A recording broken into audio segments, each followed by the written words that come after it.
굉장히 판이 커질 수 있거든요. 정말로 구속영장을 청구하는 순간 절대로 실패하면 안 되는, 이게 받아들이는 사람 입장에서는 수사가 왜 이렇게 뒤죽박죽할까? 문상호 국군정보사령관이 공수처 조사에서 자백한 걸로 내란 우두머리로 지목된 윤 대통령의 국헌 문란 목적을 입증하는 데 주력하고 있습니다.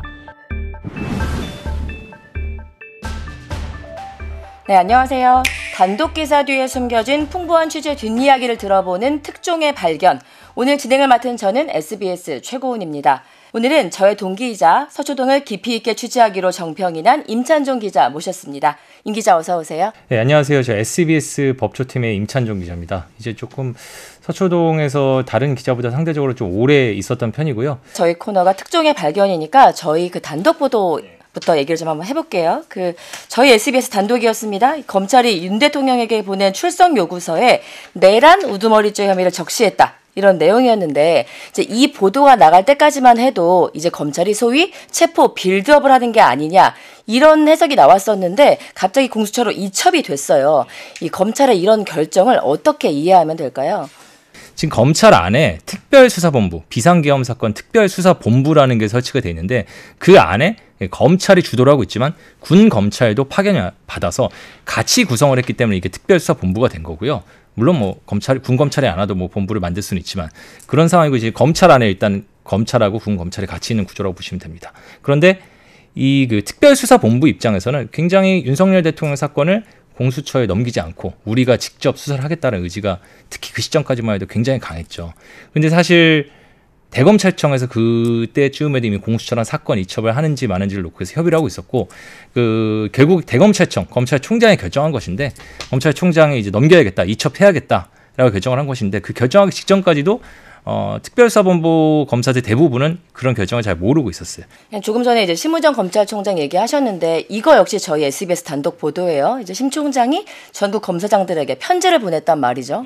긴 편지의 내용을 요약하면 절차적 빌미를 줄 기회를 주지 않겠다, 남기지 않겠다 이런 얘기인데 이게 말 그대로 믿어도 되는 거예요?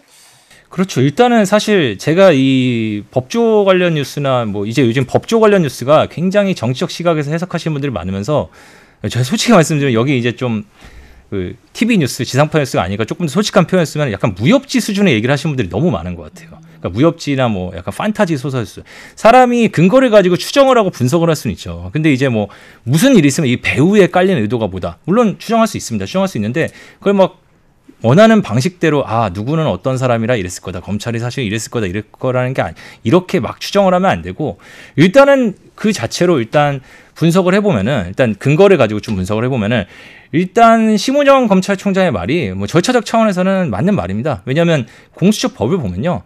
공수처장이 판단을 해서 다른 수사기관이 말고 공수처가 수사하는 게 적절하다고 판단을 하면은 공수처장은 다른 수사기관이 수사하고 있는 사건을 이첩을 요청할 수 있고 그러면 거기에 어떻게 되냐면 그러니까 응해야 한다라고 돼 있어요. 의무사항이에요.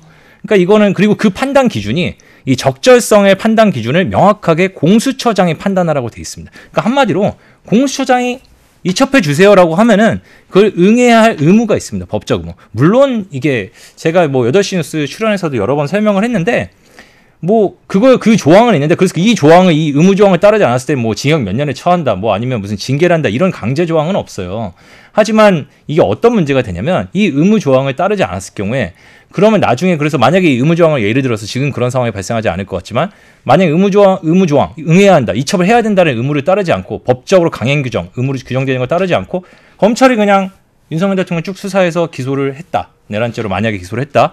그러면 피고인, 만약 이제 가정적인 피고인이죠. 그 상황에서 윤석열 대통령 입장에서 검찰의 이런 수사와 기소가 위법한 불법적인 기소다. 왜냐하면 봐라, 법률에 분명히 이첩해야 한다라고 돼 있는데 니들 이첩 안 하지 않았냐. 그러면은 이거 자체가 그 이후에 벌어진 모든 일은 다 불법적인 거기 때문에 이거를 공소기각이라고 합니다. 그러니까 수사나 기소가 불법적으로 진행됐을 때 특히 그 흠결이 중대할 경우에는 법원에서 이건 뭐 실체적 내용과 상관없이 기소가 잘못됐어 하고 그냥 판단 안 하고 그냥 뭐 좀 편한 표현을 하면 그어버릴 수 있거든요. 근데 그렇게 될 위험도 일단 있었던 것이고, 두 번째로는 이거는 뭐 일부에서 주장하는 건데 만약에 정말 공수처가 강수를 든다. 그러면은 법적 의무를 검찰총장이 이행하지 않았기 때문에 우리 직무유기로 이건에서 수사하겠다. 뭐 거기까지 검토를 했는지는 모르겠어요. 그리고 실제로 그런 일이 벌어지면 이건 약간 뭐 옛날에 일본 검찰에서 뭐 내부에서 서로 수사권을 가지고 싸운 일이 있었다라는 뭐 약간 전설 같은 이야기도 있는데 뭐 특수와 공안이 서로 뭐 이렇게 전쟁을 벌였다 이런 뭐 약간 무협 그 말 그대로 약간 무협지 같은 흘러내려온 얘기도 있는데 뭐 그런 거를 상정하지 않더라도 이게 굉장히 좀 갈등이 너무 심해지는 상황이 됐죠. 그래서 정말로 갈등이 심해지는 상황이 되겠죠. 그래서 정말로 이게 무슨 그런 것까지 공수처가 검토했는지 모르겠는데 경우에 따라서는 그렇게 할 수 있는 거죠. 그렇게 했을 땐 또 뭐 검찰에서 만약에 그러면 이런 것들이 굉장히 불법적인 수사다 해서 공수처를 또 역으로 뭐 자기들 수사권을 가지고 공격할 수도 있고 뭐 그런 되게 좀 예측하기 어려운 일들이 벌어질 수 있기 때문에 그래서 제가 보기에는 결과적으로 원칙적으로 하는 게 맞고 그랬을 때 이걸 하지 않았을 때 벌어질 여러 가지 문제들이 너무 커서 이제 심우정 검찰총장이 결정을 내린 걸로 보이고요. 또 심우정 검찰총장 개인의 캐릭터도 좀 작용을 한 걸로 보입니다. 그러니까 이게 어쨌거나 의혹 어린 사람들의 시선에서는 어쨌거나 심우정 검찰총장이 대통령실 민정수석하고도 좀 가까운 것으로 알려져 있고 그리고 정진석 대통령 비서실장과 심 총장의 아버지죠. 예전 충남지사도 가깝다고 하고. 심대평 네, 전 지사. 그렇습니다. 네. 그러니까 그리고 또 뭐 직접 수사 지휘권은 없었다고 하지만 도이치모터스 사건으로 김건희 여사를 불기소 처분할 때 검찰총장이었잖아요. 그러니까 아무래도 좀 봐주려고 하는 거 아니냐 이런 얘기들이 좀 나올 법한데 이제 서초동을 오래 취재한 임 기자가 볼 때 심 총장은 뭐 성역 없이 원칙대로 수사할 만한 그런 캐릭터의 사람인가요? 제가 그 서초동을 오래 출입하면서 가지게 된 기운이 있는데요. 뭐 어떤 사람은 뭐 성역 없이 다 무조건 원칙적으로 할 거다. 이런 건 이 세상에 없다. 그러니까 물론 이제 어떤 사람이 정말 이상한 사람이 있고 정말 상대적으로 좀 괜찮은 사람이 있죠. 그런 캐릭터에 대한 평가는 그 사람의 흘러왔던 전력에 대한 평가를 가지고 시각을 가질 수 있지만 뭐 어떤 경우에도 이 사람은 뭐 원칙적으로 할 거다. 이거를 뭐 좀 인간에 대한 믿음이 많이 낮아집니다. 서초동을 오래 출입하면은 인간에 대한 신뢰도가 그렇게 막 계속 점점 낮아지지 뭐 이렇게 높아지진 않습니다. 근데 그걸 떠나서 이제 두 번째로 말씀드리면 자 그러면 이제 이 공수처로 넘겨준 게 이제 봐주려고 넘겨준 거냐? 그런 의혹들도 이런 의혹들도 있는데 이제 이거는 사실 공수처가 들으면 굉장히 기분이 안 좋겠죠. 야 우리한테 맡기는 게 그럼 우리한테 맡기면은 봐준다는 뜻이야? 약간 이런 식으로 생각을 하겠고 뭐 검찰 입장에서는 뭐 그렇게 생각할 수도 있을 것 같아요. 근데 이제 다만 이제 그 부분에 대해서는 제가 아까 말씀드렸듯이 사람의 내심에 대한 문제이기 때문에 이거를 뭐 별다른 구체적인 근거 없이 이 사람이 뭐 이렇게 봐주려고 했을 것이다. 이 사람이 뭐 김주현 민정수석이랑 뭐 가까우니까 봐주려고 했었다. 이렇게까지 하기는 어렵고요. 이제 심우정 검찰총장은 어떤 스타일로 보냐면은 이거 좀 설명이 필요한데요. 검찰 내에서 우리가 흔히 뭐 이른바 특수통이 최근 몇 년 동안 네. 특수통이 막 되게 제일 잘 나가는 걸로 보이지만 사실 그렇지 않습니다. 원래 검찰은 전통적으로 이른바 기획통들이 가장 잘 나가는 그 조직이고요. 이 기획통 검사들이 어떤 검사들이냐면 주로 법무부나 법무부에서도 이제 법무부 안에서 여러 법무부가 검찰 일만 하는 게 아니라 여러 일을 하잖아요. 근데 검찰 인사와 예산 조직을 담당하는 검찰국이라는 자리가 있어요. 조직이 있어요. 하나 법무부 안에 국이죠. 이 검찰국 출신들. 그래서 사실은 검찰 내에서는 얘는 검찰국, 법무부 검찰국 출신 검사다라는 게 굉장히 대우받는, 우대받는 동기들 중에서 누가 검찰국을 제일 가냐. 특히 그 다음에 좀 올라가면은 검찰국에서 가장 중요한 게 검찰과라고 검찰의 인사와 예산을 담당하는 과인데 이 검찰과를 누가 가냐. 그 나중에 또 부장검사 때는 그 검찰과장을 누가 가냐. 그리고 이제 검사장급이 될 때는 그럼 검찰국장이 검사장급이거든요. 검찰국장을 누가 가냐. 이거 되게 관심을 가지거든요. 이른바 약간 암묵적으로 그 기수에서 1등은 검찰국장이나 검찰과장을 한다. 이렇게 돼 있어요. 근데 심우정 검찰총장이 바로 이 전형적인 검찰국 검사 출신입니다. 잘 나가는 검사. 아주 잘 나가는 검사고, 근데 이 잘 나가는 검사가 누구라고 생각하시는 어떤 스타일이냐면 굉장히 그러니까 그런 어떤 기획 업무를 잘하는데 반대로 어떻게 말하면 굉장히 좀 나쁘게 말하면 이게 나쁜 건지 모르겠는데 말을 잘 들어요. 그러니까 이렇게 지시를 하면은 지시에 대해서 이제 특수통들은 기본적으로 자기가 꼭 그런 건 아니지만 자기가 수사를 했고 자기가 현장에서 이걸 다 하기 때문에 이게 이른바 컨트롤이 잘 안 되는 측면이 있습니다. 일부. 옛날에 이른바 제가 누구라고 이름은 얘기 안 하겠는데 예전에 한 이명박 정부 때쯤에 모 검찰총장은 이게 무슨 특수통 검사들은 이제 동물원이고 뭐 약간 기획통 검사들은 식물원이다 이런 식으로 비교도 했었는데 그게 무슨 말이냐면 심우정 검사는 그러니까 위에서 봤을 때 되게 예측 가능한 행동을 하는 검사라는 느낌이 있는 거예요. 근데 이제 뭐 응해야 한다라는 규정에 따라서 공수처로 사건을 이처분하긴 했는데 대통령에 대한 기소권 공수처에 없잖아요. 없죠. 그럼 결국 다시 검찰이 넘겨받아서 네. 기소를 하게 될 텐데 이게 받아들이는 사람 입장에서는 수사가 왜 이렇게 뒤죽박죽할까 이런 인상이 좀 있을 것 같아요. 공수처가 그러니까 검사, 판사하고 경무관급 이상 고위경찰관에서는 기소권까지 가지고 나머지 뭐 고위공직자, 뭐 국회의원이라던가 대통령이라던가 장관이라던가 이런 아니면은 뭐 장성급 이상 고위장교 이런 사람들은 수사권만 가지는 조직으로 만든다.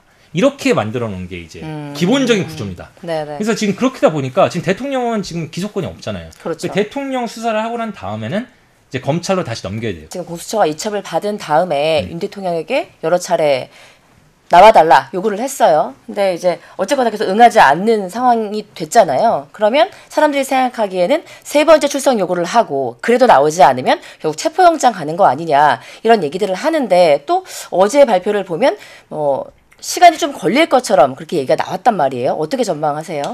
그러니까 사실 이거 전망은 순전히 공수처의 마음이긴 한데요. 그러니까 일단 세 번 얘기는 법에 뭐 세 번 안 나오면, 그러니까 출석 요구를 세 번 했는데 불응하면 체포영장을 청구할 수 있다 이런 식으로 법이 돼 있지는 않아요. 근데 계속 출석 요구를 하는데 계속 안 나오려고 하면 할 수 있다 이렇게 돼 있지 이게 세 번 이렇게 적혀 있지는 않습니다. 세 번이라는 건 어디서 나온 얘기냐면 통상적으로 관행적으로 지금 경찰이든 검찰이든 중요한 피의자가 세 번 출석 요구를 했는데 정말 뭐 별다른 사정 없이 또는 뭐 나름대로 다 사정은 되겠죠. 그랬을 때는 체포영장을 청구하고 법원이 발부해주는 경우도 종종 있고요. 그래서 조사하는 경우만 해서 세 번을 관행으로 하기 때문에 세 번을 얘기하는 건데 뭐 사실 두 번만 해도 안 나올 것 같다. 뭐 그리고 다른 지금 대리인도 선임 안 했고 뭐 변호사도 선임 안 했고 이런 거 봤을 때 나올 뜻이 없는 것 같다 해서 두 번 끝나고 바로 그냥 체포영장 청구를 할 수도 있는 거고요. 문제인데 공수처가 어제는 이제 공수처 관계자가 이제 기자들 만나가지고 좀 아주 먼 얘기인 것 같다 이런 얘기를 해가지고 공수처 입장에서는 이제 좀 고민을 하고 있는 것 같아요. 근데 고민이 더 될 수밖에 없는 게 이게 체포영장을 청구해서 이제 청구를 한다는 건 발부 받는 걸 목적으로 하는 거잖아요. 그렇죠. 뭐 한번 그냥 재미삼아 해볼게 이런 거 아니잖아요. 네. 그러니까 이제 청구를 하면 발부를 받아야 되는데 발부를 하면 이제 현직 대통령을 이제 집행을 해서 이제 한마디로 뭐 약간 법률적인 용어를 쓰면은 공수처 사무실에 인치를 해가지고 거기서 이제 조사를 하는 거란 말입니다. 조사를 응할지 안 할지 거기서 대답을 할지 안 할지 모르지만 근데 문제는 체포영장이 발부가 되면 그 다음에는 거의 뭐 특별한 사정이 없으면 대부분의 수사기관 관행이 구속영장 청구가 관행입니다. 이미 구속영장 청구가 관행인데 그러면 이게 굉장히 판이 커질 수 있거든요. 공수처 입장에서는 이건 정말로 구속영장을 청구하는 순간 절대로 실패하면 안 되는 그 구속영장 청구가 되는 겁니다. 그러면 체포영장을 청구한다는 거는 거의 그 다음에 그 수순으로 구속영장 청구인데 그럼 이거는 우리 일종의 거의 절대로 한 번 청구하면 실패하면 안 되는 건 거예요.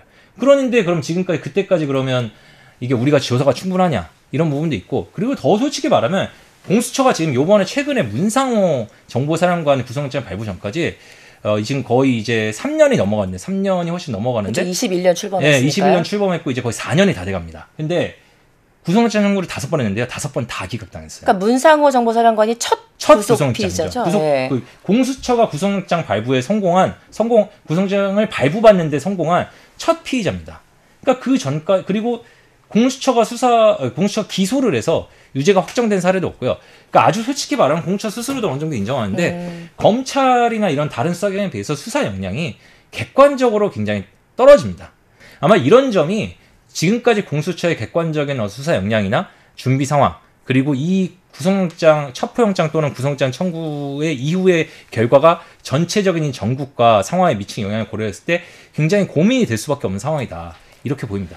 이게 문상호 정보사령관이 구속됐을 때 어쨌거나 공수처 출범 이후 첫 구속 피해자이기 때문에 좀 관심이 있어서 기사를 읽어봤단 말이에요. 근데 관련 뉴스 중에 구속 기간을 며칠로 할 거냐를 놓고 관계기관이 협의를 해서 정했다라는 그 문장을 제가 보면서 아니 앞으로 매번 이럴 건가라는 좀 의구심이 좀 들더라고요. 전체 구속 기간을 며칠로 해야 되는지가 법에 없어요. 공수처법에도 없고 형사소송법에도 없어요. 그럼 사실 이게 왜 형사소송법을 전공하신 분들이 분노하냐면 법을 만들 때 만들었어야 되는 거 아니냐는 거예요. 이렇게 중요한 문제를 그냥 기관 간에 굉장히 허술하게 설계가 된 거예요. 기관 간에 그냥 자율적으로 뭐 이렇게 20일 안에서 니네들이 나눠 먹어 이렇게 하는 게 말이 되냐는 게 이제 이분들의 이제 비판의 주로 포인트고 그래서 사실은 지금도 정해진 게 없어요. 그러면 이제 공수처 검사가 구속을 해가지고 구속 상태로 우리가 이른바 검찰청 검사가 부르는 뭐 법무부 소속 검사한테 이제 사건 넘길 때 그러면 이거를 전체 검사 구속기간 20일인데 20일 중에 공수처는 며칠 쓸 수 있고 이제 검찰청 검사는 며칠 쓸 수 있는지 이게 안 정해져 있어요. 그러니까 지금 어떻게 돼 있냐면은 그냥 두 기관이 협의해서 그냥 우리 이 부분에 대해서 싸우지 말고 이번 사건에서는 그냥 서로 간에 사정 봐주면서 편의를 봐주면서 합시다. 이렇게 합의를 해놓은 거예요. 지금도 딱 며칠로 정해놓은 게 없어요. 지금도 이 사건에 있어서 그냥 우리 상황 봐서 근데 이제 이런 건 있죠. 어쨌든 이게 나중에 그러면 결과적으로 문제가 되는 거는 피고인이 이게 기소가 된다면 법정에 가서 난 이렇게 법도 정해지지 않는데 막 임의로 20일이 구속이 돼 있었다. 이게 위법한 구금이었으니까 나는 수사가 위법 수사다. 이렇게 주장할 수 있는데 이걸 방지하기 위해서 그냥 어쨌든 당신은 20일 동안 검찰청 검사한테 구속이 됐든 공수처 검사한테 구속이 됐든 20일은 원래 갇혀있을 수 있는 거 아니냐. 그러니까 20일 안에서만 우리가 움직이겠다. 20일 안에서 우리가 어떻게 나눠 가질지 우리끼리 알아서 할게. 어쨌든 당신한테는 불이익이 없는 거 아닙니까?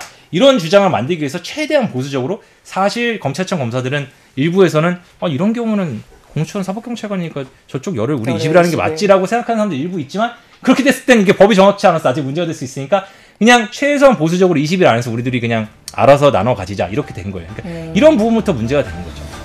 네, 여기까지 듣겠습니다. 지금까지 특종의 발견이었습니다.